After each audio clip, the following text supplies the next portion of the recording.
ये जो नई पार्लियामेंट मेंबर आई है क्या वो कंगना रनावत, मुझे लगता है आपकी फेवरेट एक्ट्रेस हैं, आपने 2-3 ट्वीट किए उनको लेके। मैं कभी मिला नहीं उनसे तो फेवरेट नहीं हो सकती, परंतु वो फेवरेट है किसी की तो मोदी की है।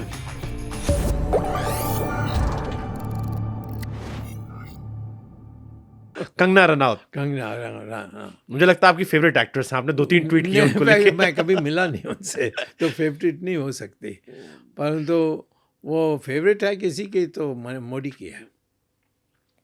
एक बिकनी में उन्होंने फोटो डाली थी जिसको कोट करते आपने लिख दिया था, हाँ और उसके बाद कंगना बहुत भड़क गई थी आई नो, बहुत वो आज भी बहुत चिड़ी कि आपको लग रहा है कि सिर्फ मेरे पास यही है जिसको देखकर आप ऐसा कह रहे हो। बट अब तो वो सांसद बन गई है लोकसभा की, मोदी जी की गवर्नमेंट में। तो क्या करूँ मैं राहुल गांधी बन सकता तो वो भी बन सकती है। तो आपने क्या सोच के सर वो ट्वीट किया था, वो जो फोटो पे था? क्योंकि वो फोटो को लेकर कंगना ने भी बाद में कोट किया कि वो उस फोटो को लगा इशू था कि यार बिकनी वाली फोटो पे क्यों ट्वीट किया गया।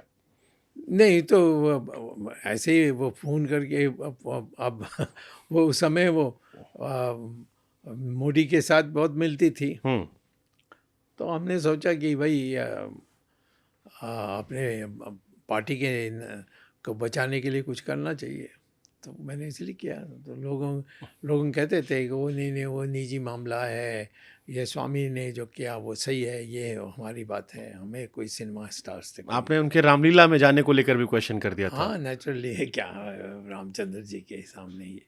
एंड शी कोटेड देन कि स्विम सूट में फोटो देखकर आप ऐसा कैसे कह सकते हैं कि मैंने पॉलिटिक्स में जगह बनाने के लिए सब किया, आप कैसे कह सकते हैं कि मेरे पास शरीर को दिखाने के अलावा कुछ मैंने नहीं। जवाब नहीं दिया, तो कहीं वो बोलते रहे नहीं तो what was your reaction when you got to know कि वो मेंबर ऑफ पार्लियामेंट बन गई है? कुछ नहीं, कोई मेंबर पार्लियामेंट कोई भी बन सकता है, पब्लिक वोट देती है तो हम कौन होते हैं इसका आलोचना करने के। आपकी पार्टी ने टिकट दिया है। ठीक है दिया, वो तो मोदी ने दिया, पार्टी हमारी पार्टी कोई है ही नहीं आजकल, कोई ढांचा नहीं है, कोई कार्य समिति नहीं है, कुछ नहीं है। सुब्रमण्यम स्वामी जी बीजेपी में है? हाँ बिल्कुल, उनसे बोलिए कि मैं बीजेपी में नहीं हूँ, फिर मैं मान लूँगा। मुझे तो कोई नहीं मानता, सारे कार्यकर्ता आते रहते हैं, सब बहुत खुश हैं कि मैंने आज राहुल गांधी का ये हालत कर दी, सब नाच रहे हैं। लेकिन सब आपके आसपास आने डरते भी, कतराते भी हाँ हैं। ठीक है ना आए तो अच्छा है। कहते हैं कि स्वामी जी के ना स्थायी दोस्त हैं ना दुश्मन। गुड, नहीं ऐसा स्थाई का सवाल नहीं है। मैं ना दुश्मन या दोस्त को बर्दाश्त करूंगा यदि वो गलत काम करेंगे तो। बट आप जब पीछे मुड़ के, क्योंकि आपकी लेगेसी बहुत बड़ी है सर, और मैं आपकी लेगेसी का फैन हूँ। हाँ कि मैं इंदिरा गांधी जी के टाइम से अब तक आपको रेलेवेंट मानता हूँ कि हर सरकार में आप रेलेवेंट रहे और बड़े चढ़कर रहे। हाँ बट इंदिरा जी से आपकी पटी नहीं, आपकी नहीं, लड़ाई रही। हाँ चंद्रशेखर जी से आपने कहा दोस्ती हुई, लड़ाई होती गई।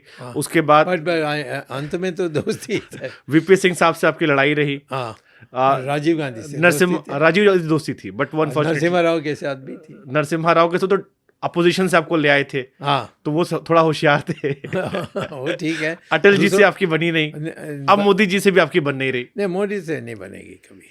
क्यों? मोदी जी से क्यों? कई चीजें हैं, मैं आप लोग की पुराने वीडियोस देख के लगता है आप लोग अच्छे दोस्त रहे होंगे। हाँ नहीं, हम जब नहीं जानते थे इनके बारे तो हम बहुत अच्छे दोस्त थे। ये विद्यार्थी परिषद में था और मैं तो कहता कि मेरे लगेज उठाने के लिए आता था, वो स्थिति थी। और फिर ये यहाँ महामंत्री था तब भी हमारी दोस्ती थी, और जब चीफ मिनिस्टर बने तब भी हमारी दोस्ती थी। जब ये शुरुआत में वो हमारे बहुत अच्छे नेता थे गुजरात में, हरेन पांड्या, उसकी हत्या हुई और जो बातें मैंने देखी उसमें तथ्य, और फिर ये लड़की को कैदी बना कर रखना, चेन लगा करके, एक मानसी सोनी, उसका नाम सुना है? नहीं सुना सर। वो अभी छिपी हुई है अमेरिका में। हाँ तो ये सारी चीज़ पता लगने में, और फिर इसकी व्यवहार जब ये चाइना गया था, इसके व्यवहार जब ये रशिया गया था, उसका विवरण नहीं दूंगा, परंतु आप समझ लेंगे कि सब अश्लील बात हुई।